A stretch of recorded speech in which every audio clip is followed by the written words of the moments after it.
Students, मैं एक बार फिर से आपके साथ अपना टॉपिक प्लेटो को लेके हमने पिछली बार पढ़ा था प्लेटो का एक सामान्य परिचय और प्लेटो के हमें कौन कौन से इसमें सिद्धांत पढ़ने होंगे। मैंने बताया था प्लेटो एक आदर्श राज्य की स्थापना करना चाहता है क्योंकि वह वर्तमान जो शासन व्यवस्था थी उसकी, जो कि वहाँ पर लोकतंत्र था, उस तथाकथित लोकतंत्र से परेशान था, इसलिए वह उस व्यवस्था को बदल देना चाहता था। और उस व्यवस्था को बदलकर वह एक ऐसे राज्य की स्थापना करना चाहता था जो आइडियल हो, जो आदर्श हो, जिसमें सब कुछ परफेक्ट हो, एकदम बढ़िया।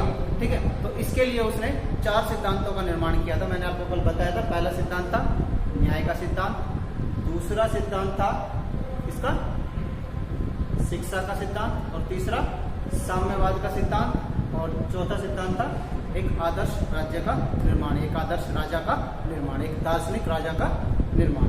हम ये 4 चीजें पढ़ेंगे। इनमें से जो सबसे पहले जो था वो मैंने बताया था आपको, क्या था? न्याय का सिद्धांत, कि न्याय का सिद्धांत हम पढ़ेंगे।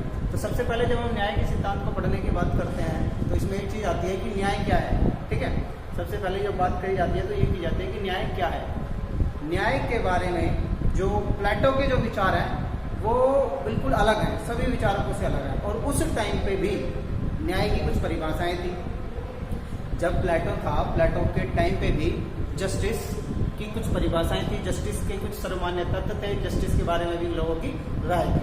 उस टाइम पे भी जो उससे पहले जो विचारक थे, उस टाइम उससे पहले जो विचारकों ने जो न्याय के बारे में जो परिभाषाएं दी थी, उसके बारे में पहले उसका अध्ययन किया और उनका खंडन कर दिया कि भैया जो इससे पहले जो विचार, जो अब तक जो न्याय के बारे में जो विचार दिए गए हैं, जो परिभाषाएं दी गई हैं, ये सब गलत है। उसने ऐसा कह दिया। ठीक है, और उसके अनुसार उसने न्याय क्या माना? उसके अनुसार उसने न्याय माना स्वयं के कार्य को करना एवं दूसरे के कार्य में हस्तक्षेप न करना ही न्याय है। ठीक है, स्वयं के कार्य को करना और दूसरे के कार्य में हस्तक्षेप न करना ही न्याय है। समझ में आ गया कुछ आपको? कि जो आपके अंदर जो गुण हैं, उन गुणों के आधार पर ही आप अपना कार्य कीजिए और बस वही कार्य कीजिए जो आपके अंदर जिस कार्य को करने के गुण है, और दूसरे जो व्यक्ति कार्य कर रहे हैं उनके कार्य में हस्तक्षेप न कीजिए। ये क्या है? न्याय है, अकॉर्डिंग टू प्लेटो। ठीक है, लेकिन इससे पहले भी प्लेटो के इस सिद्धांत से पहले भी न्याय की कुछ परिभाषाएं थी जिनका उसने खंडन किया। तो उन्होंने न्याय की कितनी ऐसी व्यवस्थित जो प्रथा थी उनका खंडन किया। उसने देखो न्याय की 3 प्रचलित व्यवस्थाओं का खंडन किया। 3 कौन कौन सी थी? न्याय की 3 प्रचलित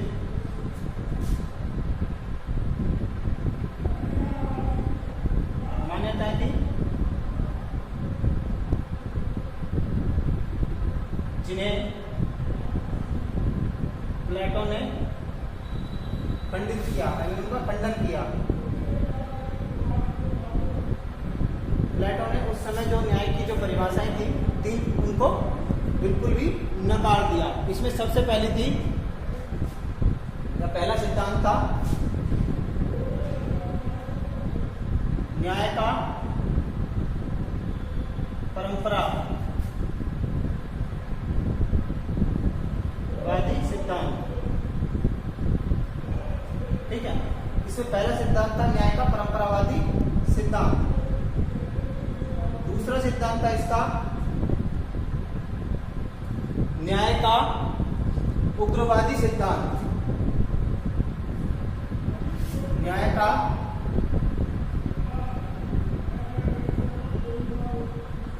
उग्रवादी सिद्धांत। और जो तीसरा सिद्धांत था उसे हम जानते हैं कार्यकरण सिद्धांत या यथार्थवादी सिद्धांत। न्याय का यथार्थवादी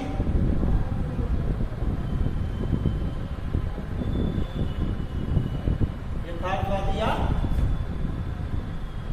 कार्यकरण सिद्धांत।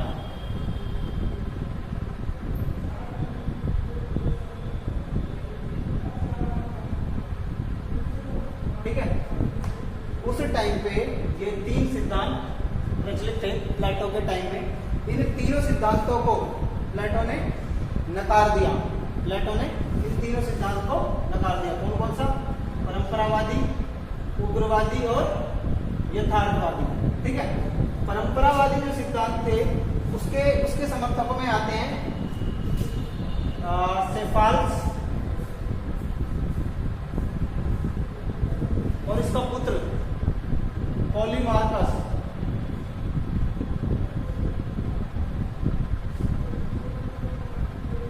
ठीक है, सेफाल्स और इसका बेटा पॉलीमार्कस, जो ये कहते थे कि यानी कि इस परंपरावादी सिद्धांत को मानते थे ये दोनों, सेफाल्स और पॉलीमार्कस। ये कहते थे कि सदैव सत्य बोलना और अपने कर्जे चुकाना क्या है? न्याय है। सदैव सत्य बोलना और अपने कर्जे चुकाना न्याय है, ऐसा मानते थे सेफाल्स। और पॉलीमार्कस कहते थे कि दोस्तों के साथ दोस्ती और दुश्मनों के साथ दुश्मनी, यही न्याय है। तो क्लियर हो गया आपको? यानी कि सत्य बोलना और अपने ऋण चुकाना, ऋण मतलब कर्जे चुकाना। ठीक है, और ये कहते थे, पॉलीमार्कस कहते थे दोस्तों के साथ दोस्ती और दुश्मनों के साथ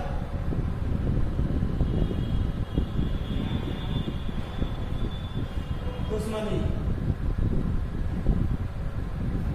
ठीक है, यानी कि सेफाल्स कहते थे कि जो आपने कर्जा लिया है वो चुका दीजिए, ये न्याय है। जो सच, हमेशा सच बोलना चाहिए, ये भी न्याय है। और जहां वहीं पॉलीमार्कस मानते थे कि दोस्तों के साथ दोस्ती और दुश्मनों के साथ दुश्मनी न्याय है।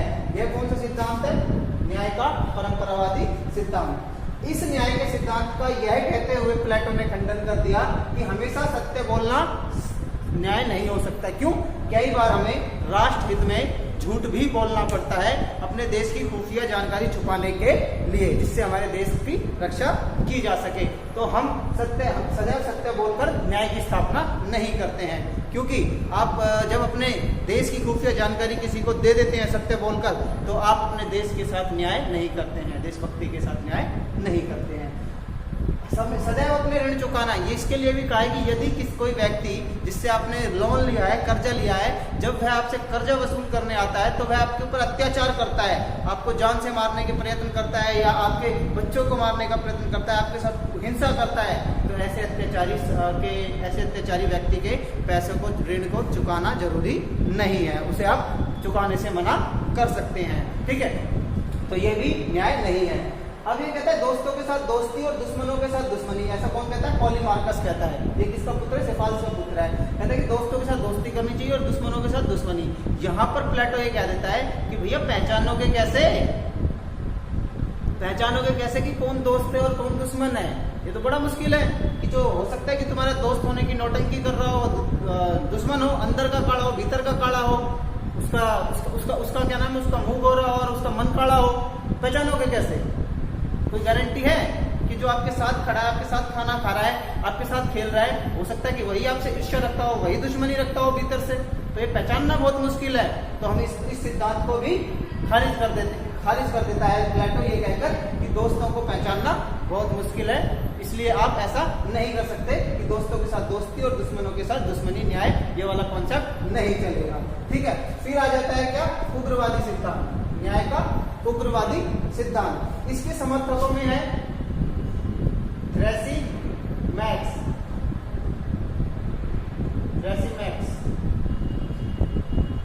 इसका नाम है थ्रेसिमैक्स। उग्रवादी सिद्धांत में आ जाता है थ्रेसिमैक्स। और ये क्या कहता है? उग्रवादी सिद्धांत में थ्रेसिमैक्स कहता है कि जिसकी लाठी उसकी भैंस। न्याय शक्तिशाली का हित है। ये क्या कहता है? थ्रेसिमैक्स क्या कहता है? न्याय शक्तिशाली का हित है, मतलब जिसकी लाठी उसकी भैंस। वो कहता है कि न्याय क्या है? न्याय वह है जो शक्तिशाली होता है और और जो उसका हित है। और शक्तिशाली कौन होता है? शक्तिशाली होता है शासक, राजा, यानी कि जो राजा का हित है वही न्याय है। अगर जब व्यक्ति राजा के हित के बजाय, राज्य के हित के बजाय अपने हित में कार्य करता है तो वह न्याय नहीं होता। इसलिए जरूरी है कि प्रत्येक व्यक्ति राज्य या राजा के हित में कार्य करे जिससे न्याय स्थापित हो।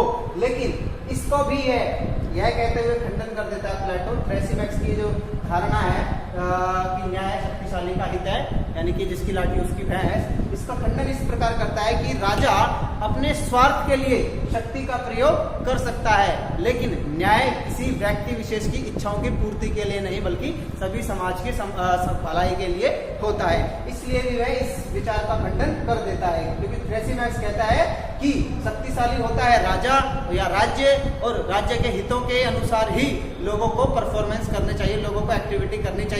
जो व्यक्ति राज्य के हित के खिलाफ अपने हित के लिए एक्टिविटी करता है वो एक तरीके से न्याय की स्थापना नहीं कर रहा होता है। न्याय करने के लिए जरूरी है, न्याय की स्थापना करने के लिए जरूरी है कि राज्य के हित में कार्य किया जाए। लेकिन प्लेटो कहता है कि हो सकता है कि शासक या राजा अपने स्वार्थी हितों की पूर्ति के लिए राज्य की शक्तियों का प्रयोग करे। उस स्थिति में न्याय कैसे स्थापित होगा?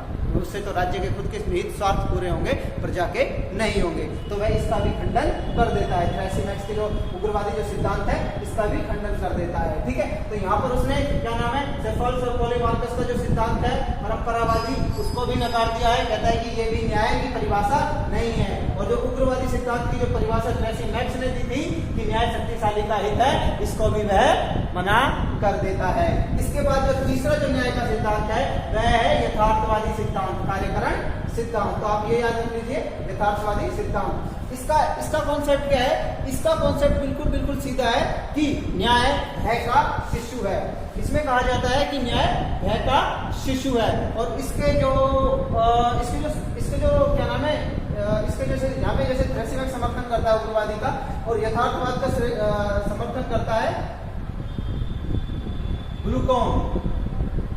एक्चुअली इंग्लिश में इसका नाम ग्लूकोन या ग्लाउकोन ऐसे कुछ करके होगा, ग्लाउकोन। ठीक है, ग्लूकोन या ग्लाउकोन करके इसका नाम है। ग्लूकोन क्या कहता है? ग्लूकोन ये कहता है कि न्याय भय का शिशु यानी कि बच्चा है। न्याय क्या है? न्याय भय का शिशु है। भय यानी कि डर, न्याय भय का शिशु है। ठीक है, तो ग्लूकोन यहाँ पर कहता है न्याय भय का शिशु है, जिसका मतलब ये होता है कि न्याय कमजोर या निर्बलों का हित है। अब ये कहता है ये कैसे? ये ऐसे कि प्राचीन ऐसी अवस्था में जब आदि मानव रहा करते थे, जब निर्बलों को उन लोगों से खतरा था जो ताकतवर थे, तो उन्होंने क्या काम करा? उन निर्बलों ने एक समझौता किया और समझौते के अकॉर्डिंग अपनी रक्षा को बताया। उन्होंने ये कहा कि निर्बलों ने एक समझौता किया है प्राकृतिक अवस्था में, जिसके आधार पर कानूनों का निर्माण हुआ। यानी कि एक समझौता किया और इसके आधार पर कानूनों का निर्माण किया, और कानूनों के पीछे दंड की शक्ति होती है। ठीक है, किसकी शक्ति होती है?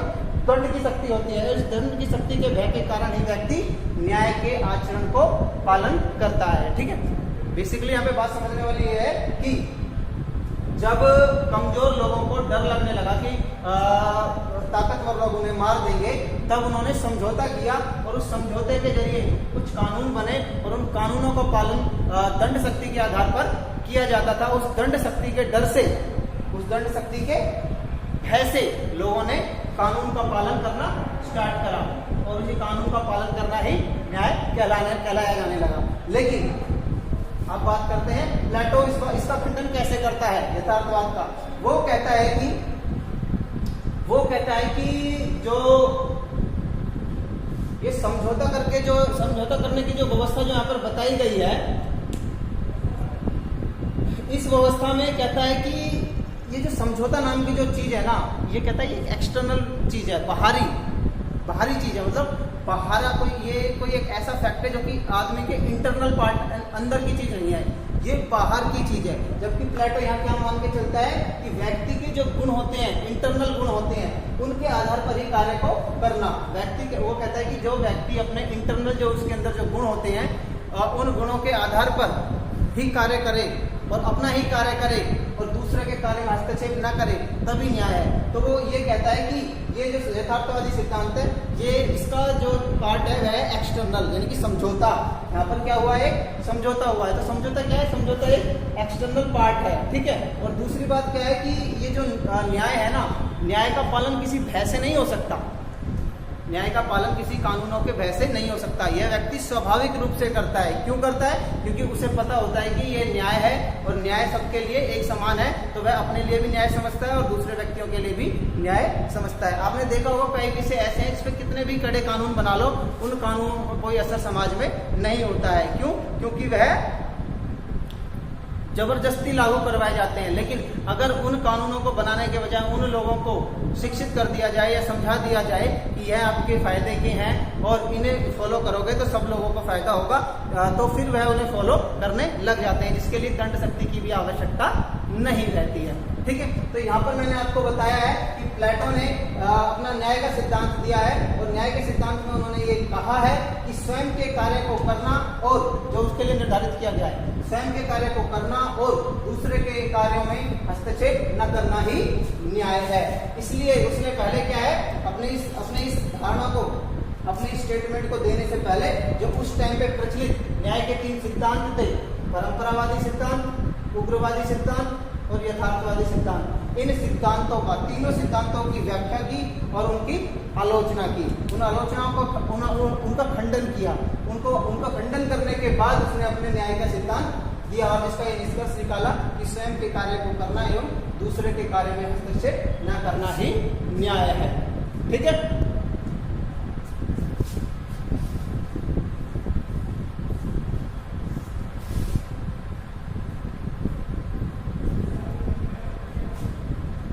अब हम ये जानने की कोशिश करेंगे कि उसके न्याय का असली अर्थ क्या है, ठीक है। देखो, उसकी न्याय की मेनली 2 विशेषताएं हैं। वो 2 प्रकार के न्याय की बात करता है, ठीक है। कौन कौन से न्याय की बात करता है? 2 प्रकार के न्याय की बात करता है वो। एक करता है व्यक्तिगत न्याय और दूसरी बात करता है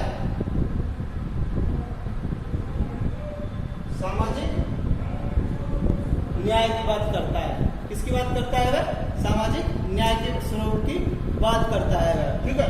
तो इसके लिए ये जानना जरूरी है कि व्यक्तिगत न्याय और सामाजिक न्याय में क्या अंतर है, ठीक है। तो इसको अगर समझना है तो उससे पहले ये समझना होगा कि वह न्याय को क्या मानता है। न्याय को मानता है व्यक्ति के इंटरनल जो अंदर के जो गुण होते हैं उनसे जन्मा, क्योंकि मैंने बताया ना अपने गुणों के आधार पर। तो वो कहता है कि गुण, तो व्यक्ति के अंदर कितने गुण होते हैं, व्यक्ति के अंदर कितने गुण होते हैं अकॉर्डिंग टू प्लेटो। तो वैसे तो व्यक्ति के अंदर कितने गुण होते हैं या व्यक्ति किन गुणों से बना है ये जानना बहुत मुश्किल है, लेकिन प्लेटो यहाँ पर 3 गुणों की बात करता है, 3 आत्मीय गुणों की बात करता है। कौन कौन सी? पहला है विवेक, दूसरा है साहस और तीसरा है तृष्णा या क्षुधा, यानी कि एक तरीके का लालच, ग्रीडी, इस टाइप का कुछ है, जैसे कि चाहत, ज्यादा से ज्यादा चाह किसी चीज की, ठीक है। तो विवेक, साहस और तृष्णा, ये 3 गुण होते हैं एक व्यक्ति के अंदर, ठीक है। और हर व्यक्ति के अंदर ये तीनों गुण पाए जाते हैं, ठीक है। और इन तीनों गुणों में से जो गुण व्यक्ति के अंदर अधिक मात्रा में पाया जाता है, विवेक, यदि किसी व्यक्ति का दिमाग बहुत अच्छा है, विवेक बहुत अच्छा है, उसके पास ज्ञान बहुत ज्यादा है, तो उसे ऐसा कार्य करना चाहिए जो कि विवेक के अनुसार किए जाते हों। जैसे कि दार्शनिक राजा को क्या होना चाहिए, विवेकशील होना चाहिए, ठीक है। तो उसे शासन के कार्य करने चाहिए। अगर किसी के पास साहस है, ज्यादा वीरता है, इसके अंदर साहस है, तो उसे कौन सा कार्य करना चाहिए, सैनिक वर्ग वाला, सैनिक बनना चाहिए उसे। तो सैनिक का काम किसे करना चाहिए, जिसके पास साहस वाला करेज हो, जिसके पास साहस हो।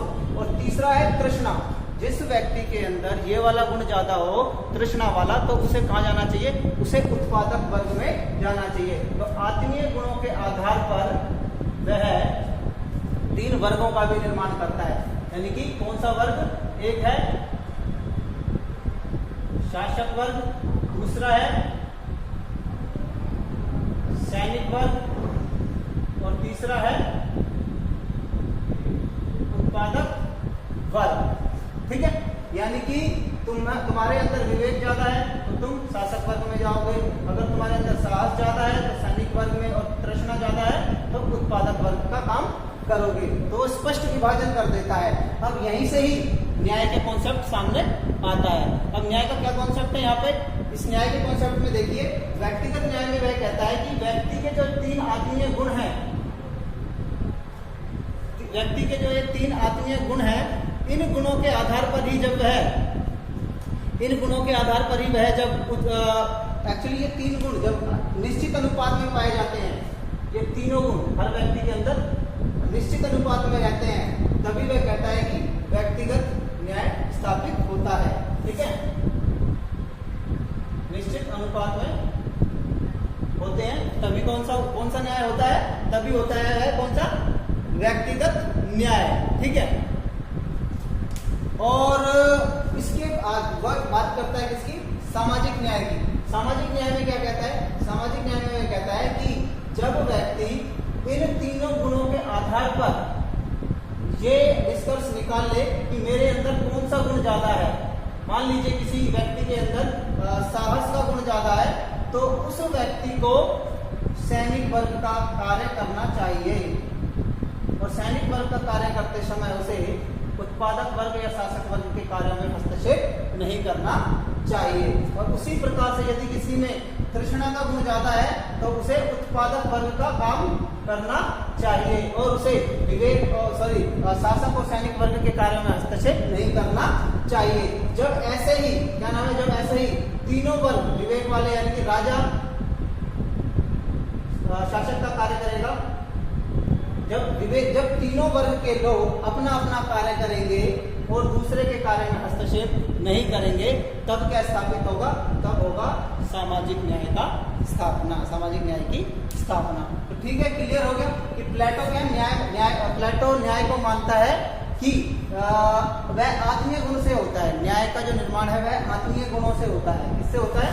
आत्मीय गुणों से होता है। और व्यक्ति के अंदर 3 प्रकार के आत्मीय गुण होते हैं, विवेक, साहस और तृष्णा, और इन्हीं के आधार पर वह 3 वर्गों का समाज में निर्माण करता है, शासक, सैनिक और उत्पादक। और जब व्यक्ति के अंदर ये तीनों गुण उचित मात्रा में होते हैं, निश्चित मात्रा में होते हैं, तब व्यक्तिगत न्याय की स्थापना होती है। और जब इन तीनों गुणों में से जिस गुण की प्रधानता किसी व्यक्ति के अंदर होती है और उस वर्ग के ही कार्य को वो करता है जिस गुण की प्रधानता होती है, और दूसरे वर्गों के कार्य में हस्तक्षेप नहीं करता,